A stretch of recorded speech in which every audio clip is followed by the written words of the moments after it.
item 5 on the order paper. Honorable members, we shall continue with the debate to approve the financial policy of the government of Ghana for the year ending 31st December 2021. You recall it was moved on Friday, 12 March 2021, and seconded on the 16th of March, which is Tuesday, 2021. So we'll continue with the debate. Yesterday, we ended with the contribution of an honorable member from the left side of the House.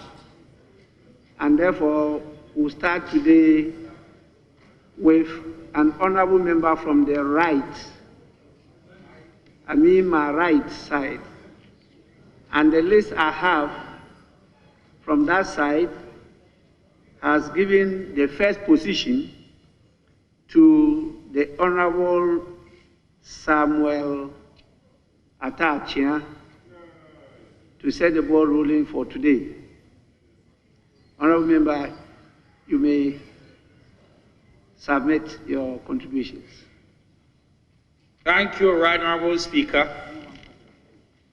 for the brief space to make a modest contribution to motion numbered 5 on today's order paper. To the effect Sorry, that honorable member, are you ranking member or? I'm Chairman. I'm the chairman. You are chairman? Yes. You are chairman of which committee? Mines and Energy. Good. All right, so you have 15 minutes. Thank you, Honorable Speaker. The motion to the effect that this Honorable House approves the budget statement and economic policy of the government for the year ending 31st December 2021. Honorable Speaker, if I may quote a prominent development thinker, Jeff Sessions, and this is what he said: "We cannot do everything with the budget, but we can put the country on a much sounder financial footing," unquote. Mr. Speaker, this is what the budget theme, economic revitalization through completion, consolidation, and continuity. When you are here, we are moving forward. It's all about. We are being placed on a much sounder financial footing. Mr. Speaker, I've heard some June arguments that the COVID pandemic did not have any level of debilitating effect on the economy of this country. A lot of my colleagues on the other side have been making this argument. I beg to differ. We don't have to live in denial when it comes to the economy, Mr. Speaker. The economy does not wear party colors. And I want to quote what the minister responsible for finance said concerning the effect of the COVID on the economy. That is at paragraph 7, page 1, and then I will end at paragraph 8 at page 2. Mr. Speaker, with your kind permission, I would like to quote. Mr. Speaker, the year 2020 was a difficult period for Ghana and the rest of the world. Never before in recent history has a pandemic triggered such dramatic changes to lives and livelihood simultaneously. The last such pandemic of global impact was the Spanish flu in 1918, over 100 years ago. The ensuing crisis has disrupted supply chains and exerted undue pressure on economic and financial systems, killed businesses and jobs. Developing and emerging economies, including Ghana, has had to deal with external headwinds, falling commodity prices, and rising expenditures to address the effects of the pandemic, unquote. Right now, Mr. Speaker, let me bring to your attention that it is not only the financial minister who is seeing this situation. the World Bank itself. And I've assembled a couple of observations from the World Bank, and I'm quoting the Global Economic Prospects of the World Bank, the January 2021 report. With your permission, I'd like to just quote the beginning point.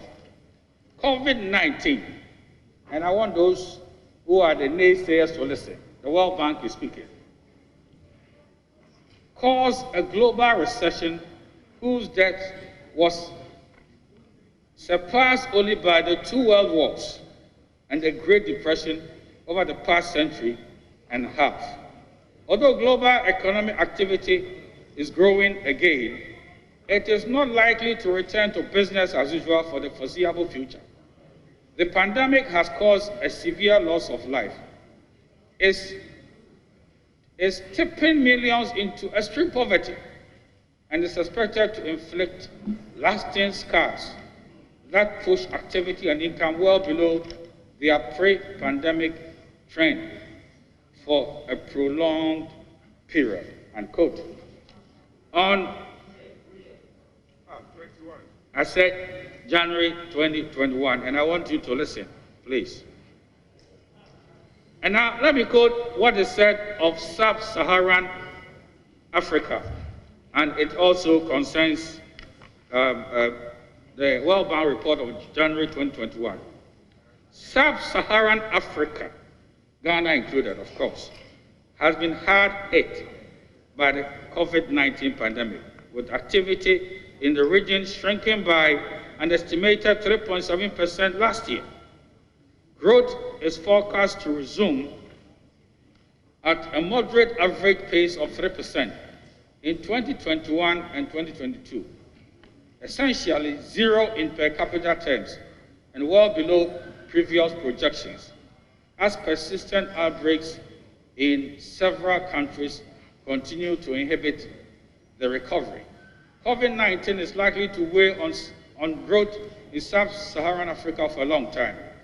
And as the rollout of vaccines in the region is expected to lag that of advanced countries and major EMDEs, further dampening growth. As a result, living standards are likely to be set back a decade, and 10 million of people in the region could be placed into extreme poverty. Cumulatively, in 2020 and 2021, risks to the region outlook are tilted to the downside and include weaker than expected recoveries in key trading partner economies, logistical hurdles that further impede vaccine distribution, and scarring of labor productivity that weakens potential growth and income over the longer period, unquote. The World Bank says that in the year 2018, Ghana recorded real GDP growth at market prices in percent 6.3, 2018, 2019, 6.5, and the year of our problems, 2020, 1.1. These are raw figures that do not wear party colors. And let's run away from the situation in which we are trying to live in denial, so we tackle the problem together.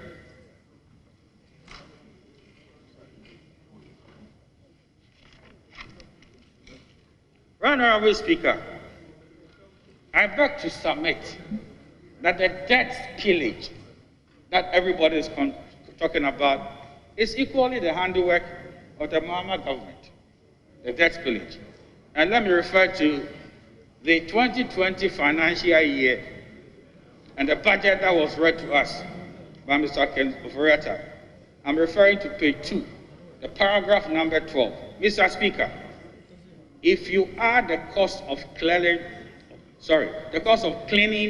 the financial sector challenges to the long list of legacy bills that the Akufo-Addo government had to settle, the cost to the Ghanaian taxpayer is around 33 billion Ghana cedis. This assertion remains unchallenged. It is deemed admitted.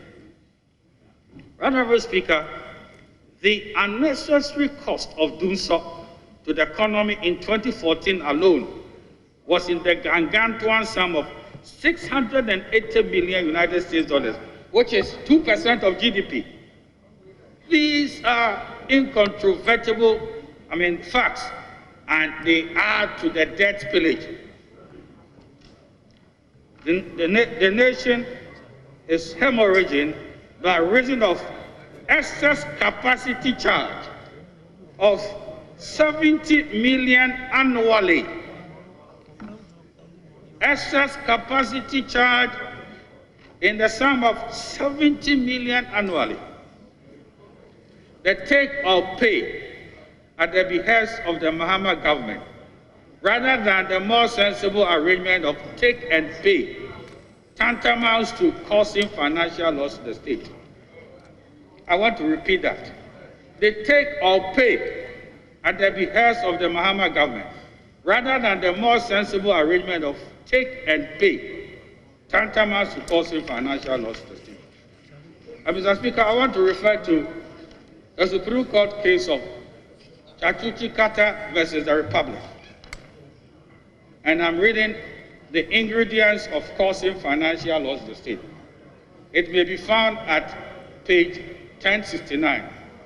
It is also provided by Section 179A3A of the Criminal Code 1960, Act 29, as amended by the Criminal Code Amendment Act 1993, Act 458, that any person through whose willful, 1, malicious, 2, fraudulent action, and what is even more serious, or omission, the state incurs a financial loss, commits an offense.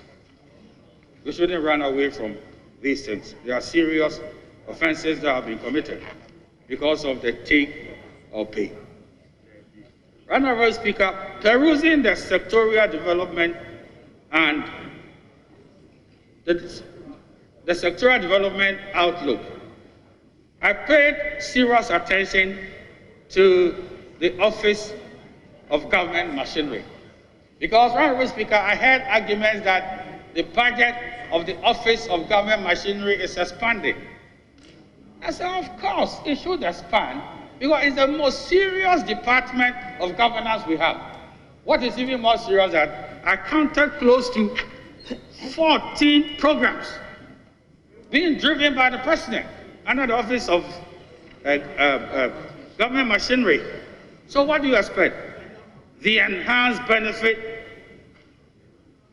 of local awards by the Scholarship Secretariat, the Nation Builders Corps, the Ghana Investment Promotion Center, GIPC, that raked in United States dollars 627.52 million of foreign direct investment, MASLOC, the new National Equipment Leasing Policy, the continuing Zongo Development Fund Program, sanitation and water for all, inclusive. Honorable Speaker, this is consistent with fulfilling Sustainable Development Goals numbered 15. 50 prefabricated warehouses for grains. The continuing One Village, One Dam. Number 10, provisions of markets. Number 11, 10,000 hospital beds for the 275 constituencies. Number 12, the National Property Address Tagging Project.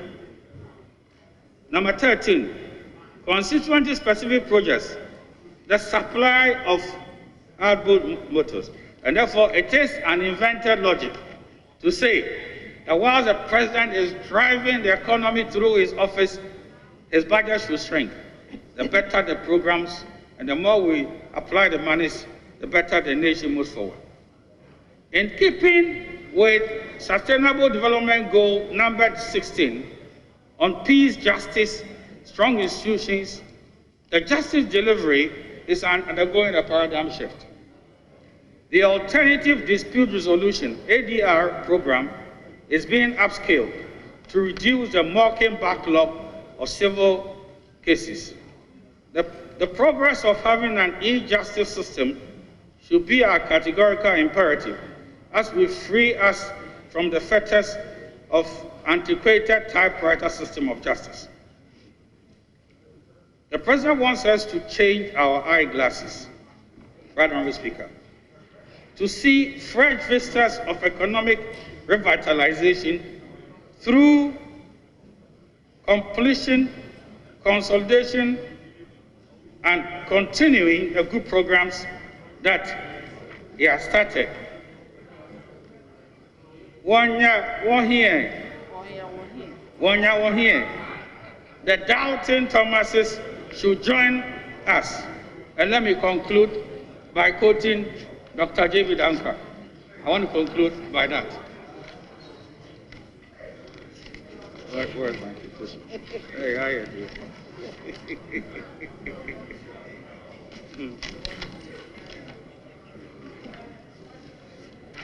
Right Honourable Speaker, let me quote Dr. David Anker.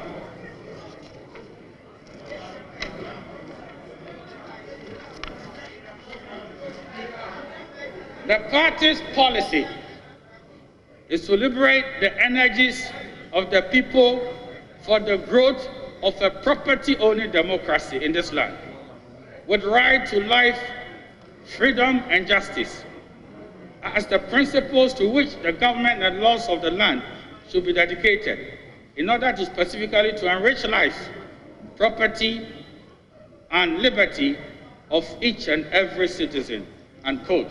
President Akufo-Addo is driving the destination of this nation to this point. I thank you for your kind indulgence.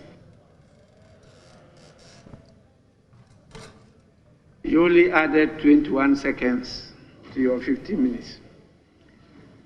It's now the turn of the Honourable Member Dr. Kwabena Donko. You are a ranking member, so you have 15 minutes. Thank you, Mr. Speaker. I thank you for the opportunity to contribute to the motion. Mr. Speaker, I want to start by wondering why, for the first time in recent years, as a nation, we were unable to agree on a minimum wage for the hard-working people of Ghana before the beginning of this financial year. Mr. Speaker, it's been the practice that for the budget to be meaningful, agreement should be reached by the tripartite committee on the minimum wage for the wage to become an input into the budget. Mr. Speaker, I don't want to believe that this time-honored tradition was breached because people were in a hurry.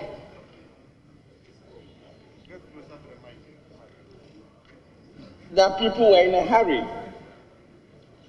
Neither was this breached because we did not recognize the importance of human capital. Mr. Speaker, what then informed the personal emoluments component of the budget?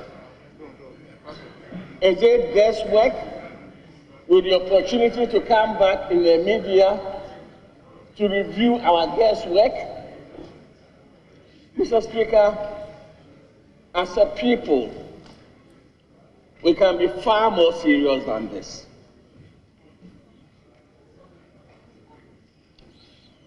If we are underestimating the importance of human capital, considering that personal emoluments per paragraph 269 constitutes 26.6% of total expenditure, then, Mr. Speaker, we are doing at best a half-hearted job and at worst, a very shoddy job at that. Mr. Speaker, in paragraphs 149 and 258, the issue of excess capacity, the perennial excuse of excess capacity, is brought again into full play. Mr. Speaker, excess capacity has been used as some justification for the debt overhang that we have. But Mr. Speaker, let's separate facts from propaganda. Let's separate the wheat from the chaff. In 2019, out of the amount allegedly paid to